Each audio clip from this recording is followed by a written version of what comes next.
Trust me, I hate math, and I'm terrible at it. But there's something about these numbers that has me geeking out. They're part of this series called the Fibonacci sequence. It's pretty well known among mathematicians, and it's shaping the world of architecture, biology, and even the structure of the universe. But let me show you what it means for creatives and how it can be used to make things look pretty. The Fibonacci sequence was named after Italian Leonardo of Pisa, also known as Fibonacci. He was a very influential mathematician in the 13th century, and he is why we no longer have to fiddle around with Roman numerals. Italians were some of the Western world's best traders and merchants during the Middle Ages, and they needed arithmetic to keep track of their commercial transactions. Mathematical calculations were made using the Roman numeral system, but this made it very hard to do the addition, subtraction, multiplication, and division that merchants needed. Arithmetical notation, which we use today, made this a lot easier.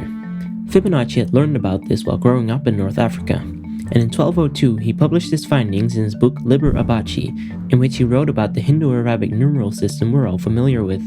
In his book, he also mentioned a riddle that introduced what we now know as the Fibonacci sequence to the Western world.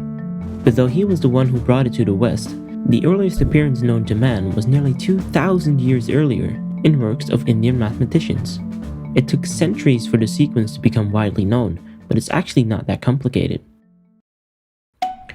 You start with 1, then 1 again, and you add up the last two numbers to get 2. You do the same again to get 3, 5, 8, 13, 21, 34, and so on into infinity. And when you play around with them, there are some very interesting things we can do with these numbers. You can make a pattern by taking squares with sides equal to the Fibonacci numbers and connecting them together. You start with two 1 by 1 squares, and then the next square is the combined length of the two previous ones.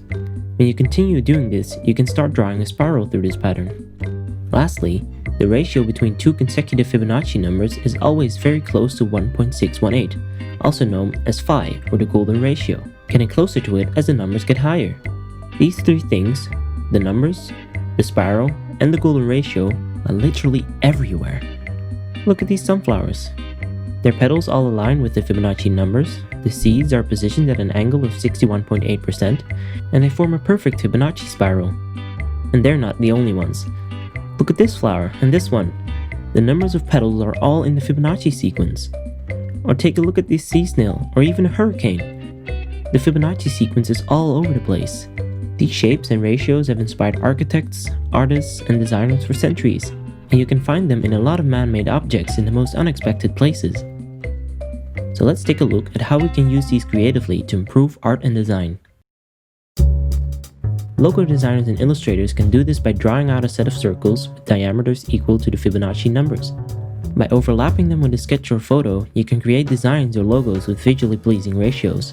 This technique seems to be used in many well-known logos you see today, like that of Apple and Twitter. The Fibonacci sequence and the golden ratio can also be used in interface design, either to define the general structure of your entire interface, or to determine the ratios between individual elements. In photography, the Fibonacci spiral may be used when composing your shots. By placing your subject in the center of the spiral while leaving the tail part of the spiral more calm, you can guide the eyes of the viewer through your photos. It's even integrated in professional photography software. These are just some examples. Just play around with the shapes and the numbers of the Fibonacci sequence to see what you can come up with. It's important to know there's also criticism about the use of the Fibonacci sequence in design. Some say it's overrated or overused, or just an excuse not to have to take your own design decisions. And that brings us to a pitfall of using principles like this in design. The Fibonacci sequence is not some secret formula that will automatically make your designs better, and throwing around some Fibonacci circles will not magically give you a great logo. Instead, we can use these elements as building blocks. By limiting ourselves to a set of rules to set up the rough outlines of our design, we can create something that looks consistent because we use the same principles across the board.